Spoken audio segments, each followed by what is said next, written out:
What's up, Internet world, and welcome back to the channel. Today I bring you the 2022 Infiniti QX55.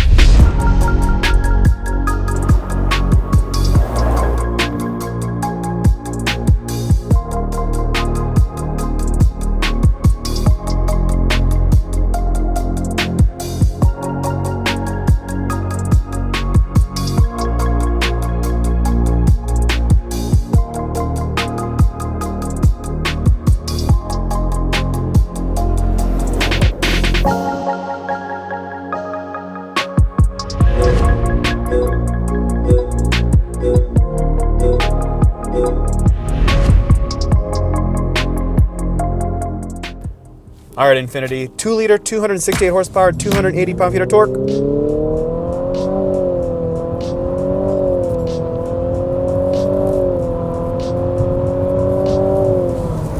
So it's got that feeling of shifting gears. It's not bad.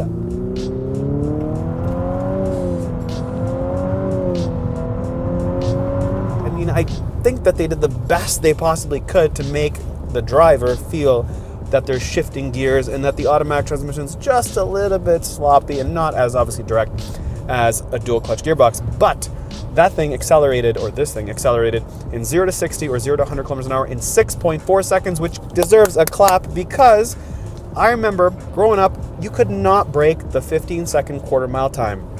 And this thing does it in just under 15 seconds. And it's an SUV or a crossover or not a car. So that deserves an applause, and it's a 2-liter engine. That deserves like a double applause. So when you think about those numbers and how they work, happy, cannot complain at all. I don't have a problem with the steering. I find that it steers well. It's pretty direct, no complaints at all. It's just a CVT input. How do I say this? Let's pretend that this is all the way down when you're accelerating. Well, when you touch the gas like this, the computer tells it to actually feel like it's like this. So like I touch the gas and it's like, whoa. I'm not pinning it at all. I'm like quarter. So it feels very aggressive, very fast, except when you're like this or like this, you don't really notice a difference. So that's the one kind of odd duck thing about it. But then I understand the people that buy it, that put out the pesos and the dollars, really will be happy.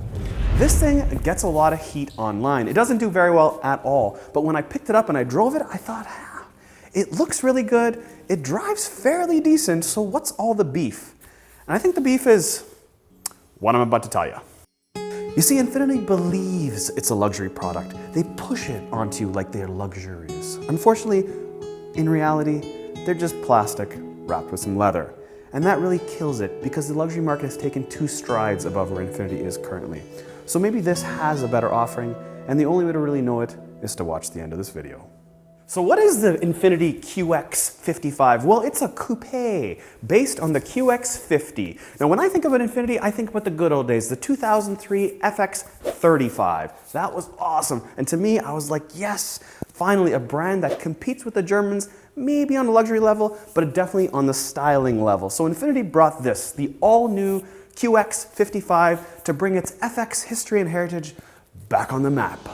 So on the front here you have this origami-inspired cross-weave front grille that looks like waves. That's unique to the QX55, trying to differentiate it a little bit. It also does swoop forward. If you look at these massive sort of swoops on the front hood, it's really kind of funky from here. When you're driving, you see this like concave wave looking thing. Kind of weird when you're driving, but here it looks kind of cool. Red doesn't really exemplify the design that much, but I can see it here. It is a very, very high wave sort of pattern. On the front, it is different. It's got this really big mouth here. That is, again, unique to the QX55 to sort of separate it from the QX50. It does have the piano black inserts on the side here, and again, massive Infiniti grille. Now, Infiniti's sort of weird because the grille and this emblem really doesn't do a whole lot for me. I feel like they should do a rebrand and change the logo, sort of like Kia did. They're sort of changing it up a little bit, and Infiniti should follow the same path by introducing something unique to compete against the X4 and the Macan. Now, moving alongside here is where I really like the QX55. Yes, you'll hear some positive stuff out of me because this brings back to me the iconic FX. This design right here is really good, but don't look at this old school mirror. It should be placed over here like the new cars. But seriously, on the side of this thing, it's really good.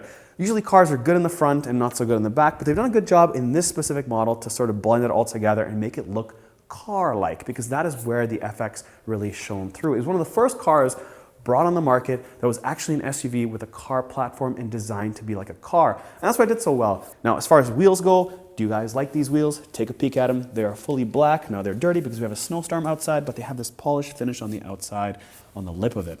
I do like it. Thumbs up. Good job, Infiniti. Now on the side here, it does have, when you key in your pocket, you can touch the handle, this door unlocks. Of course, like other cars in this segment, when you touch the handle, it also unlocks in the back, except not this guy. This thing doesn't have anything in the back. You have to actually look up the key fob, touch the front, unlock it there, and then, of course, open the back door. It also does have this fancy piano black upper roof rail there, and then, of course, the rear spoiler. Do you guys like this overbite and this Lincoln Corsair styling feature? Now, if you want to figure out how much fuel you can fit in your brand new QX55, well, you can fit 16 gallons of fuel. That is actually smaller than the Porsche Macan that has 19 gallons of fuel. And I said that the best part of this car is the side, except I lied. It is the back. Now, I asked Ian, what do you think if this was rebranded as a Porsche or a BMW? Would you like it more? And the answer is, obviously. It's just, unfortunately, the brand needs to build up before we can love it enough. Now on the back, they've done some sweet pieces, like they have these digital piano keys. Each cluster has 160 LEDs.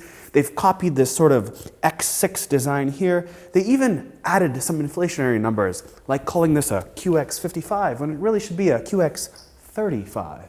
So the QX55 can tow 3,000 pounds. I couldn't find it anywhere, but I did find that the QX50 tows it, and since it's the exact same vehicle, it must obviously tow 3,000 pounds. Another interesting point is that in 2008, Infiniti was the first brand to bring the 360 camera to the market.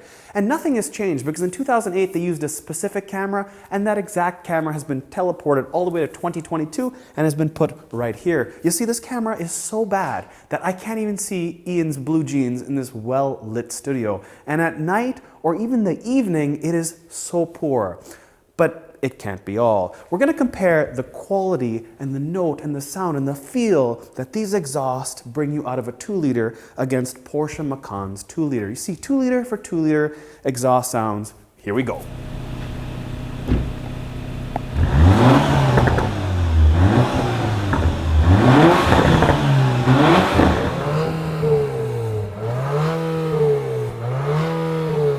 And here's the key, Infiniti.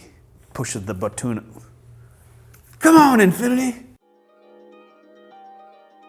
Considering its design, the QX55 actually does have a lot of room once you open up the trunk. You see, the Macan we reviewed had 505 liters of capacity. This thing, even though it's a similar design, has 762 liters of capacity. And when the seats are folded down, you have 1,500 liters, which is quite a bit considering its design. Back seat time of the QX55. Let's see how these seats fold down. There's a little handle here. I pull it and voila, it folds down. Not exactly flat, and there is a bit of a gap right here. Now when I pull this handle, I can slide it backwards and forwards, which is kind of nice because if I wanted a bit more trunk room, I can do that. So it's a nice feature to have on something so small. The back seat does have 3 incremental positions. One right here, and then we'll just skip all the way to the good part. Now, sitting in the cabin of this QX55 is a real dynamic shift from seeing it on the outside. Outside is progressive, a lot of sleek design, really, really good job. On the inside, it's like they just did the best they could and then they stopped. And this is where I really joked about just putting leather over plastic. The door just feels like a regular, normal Nissan just covered in leather. There's nothing more than that. Now they did put in some zero gravity seats, so this does do a really good job of sort of holding my midsection and my back together and feeling fairly comfortable. It does have sort of a really short lower bottom seat, so even at 5'9", I'm still like need some more like lower thigh support, and my feet have to tuck underneath these seats. They don't really have a gap for me to tuck my toe in, which I find kind of uncomfortable. As far as headroom goes, I'm wearing this ridiculous beanie, but I still have more room than I do in the Porsche Macan, which is a nice telling sign. These seats are sort of small in the front, so I have pretty good visibility of everything in front of me. I don't feel claustrophobic, even though everything is black and more sporty feeling. As far as armrests go, it does have 2 cup holders, pretty similar to the Macan. And as far as USB goes, there's a singular USB and then a cigarette output. And then of course I do have my temperature controls because this is 3-zone climate controls. I do have vents back here and of course some magazine stuff and of course 16 speakers of Bose. Now it could be 12 or 16. How does it sound? It sounds mediocre. I wouldn't say it's over the top clarity. My opinion, front seat. So here's the overall theme of what I feel at first glance. We have an 8-inch touchscreen down here and then a 7-inch display screen above there that really hosts the nav. And that display screen is very poor. It's like stuck in 2008 when they designed the rear view cameras, which also totally suck. Now on the bottom, it's better. It's more 2017 type graphics and it's touchscreen, so hey, you get the nod, but it's just not there. Also, the theme with the whole plastic covered in leather really shines heavy in the front. Everything is just covered in this leather. And it's not even good leather, it's just leather. And the problem is that realistically, this could be a high-end Accord from 2017 and I wouldn't really know the difference. And that is where Infiniti should really step the bar up and maybe use less leather and less fluff or less padded fluff. It's kind of hard to get that message across. But the reality is, you have to get into one of these to know what I'm saying. And yes, it does have wireless CarPlay, which is new for this Infiniti. It does have wired-in Android Auto. It does have all the safety features you'd expect out of a modern-day vehicle, all here. It does have rewind satellite radio, which is like, yes, a Lambo doesn't have rewind satellite radio, but this is definitely not a Lambo. This is a car that's kind of stuck in 2017, but wants to be a 2022. And they got the nod when it comes to the exterior design. But inside, it's just no different than a loaded Nissan, unfortunately, Infiniti. So it's tough because this thing gives you all that stuff. Like it gives you all the tech on the check box, right? So you have a piece of paper, you can check all the boxes. Yes, it does have blind spot indicator. Yes, it does have satellite radio. Yes, it does have rewind satellite radio. It has nav. It's got backup camera, 360 cameras. They suck, but hey, it's got them. It's got good visibility. It gives you all the features that somebody would like out of a luxury vehicle. But then when you dig a little bit deeper and you've driven all the cars I have, you're like, well, it's like, nah, it's just like checkbox. So it depends who the car's for. For me personally, I feel like it's not like the FX. It's not like the stuff that we really wanted out of the new Infiniti. Now, something interesting to say. This badge is actually the reverse or the opposite of Mazda's badge.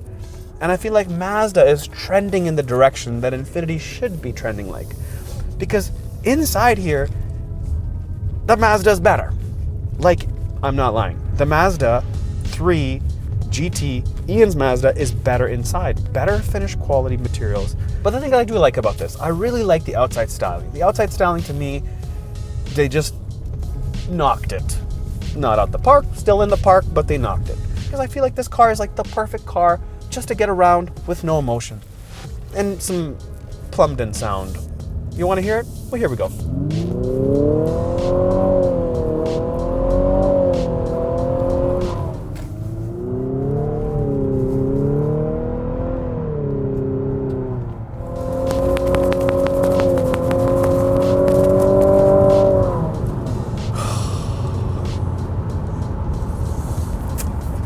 Yeah.